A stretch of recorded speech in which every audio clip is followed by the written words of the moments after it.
Hello बच्चों, चलिए प्रश्न को पढ़ते हैं। गैस का दाब 2.5 वायुमंडल है, उसका मान टॉर में ज्ञात कीजिए। तो आइए बच्चों, मुख्य अवधारणा को समझते हुए हम इस प्रश्न का हल करते हैं तथा जो मान हमें वायुमंडलीय रूप में दिया हुआ है अर्थात एटीएम जिसे कहते हैं, उसे हम टॉर में बदलते हैं। तो आइए सबसे पहले हम समझते हैं मुख्य अवधारणा।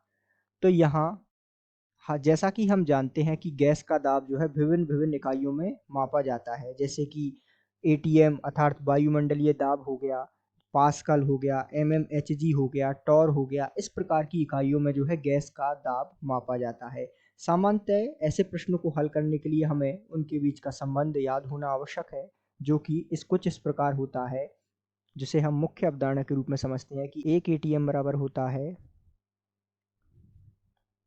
1,01,325 पास्कल।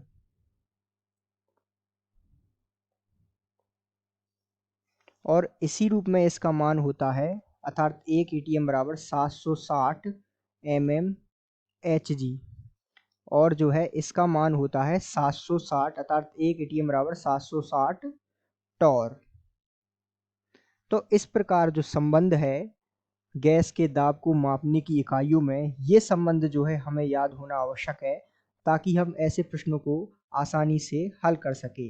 अब यहाँ जो आपको गैस का दाब दे रखा है अर्थात दाब का मान दिया हुआ है 2.5 एटीएम अर्थात वायुमंडलीय दाब, या तो इसे हम एटीएम लिख सकते हैं या फिर लिख सकते हैं वायुमंडलीय दाब अर्थात एटमॉस्फेरिक दाब।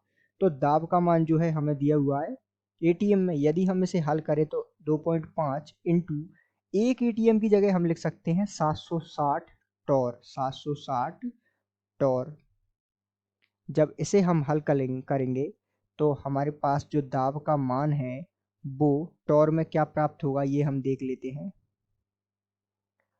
तो दाब बराबर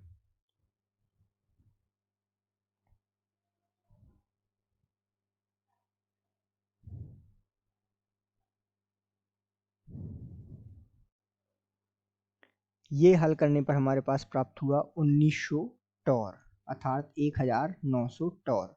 तो इस आधार पर जो है आप इस प्रश्न को हल कर सकते हैं अर्थात 2.5 वायुमंडलीय दाब का मान टॉर में कितना होगा।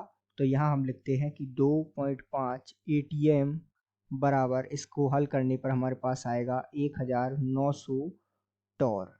तो ये संबंध जो है इसके बीच में निकल के आया है। तो आशा करते हैं आपको समझ आया होगा। धन्यवाद।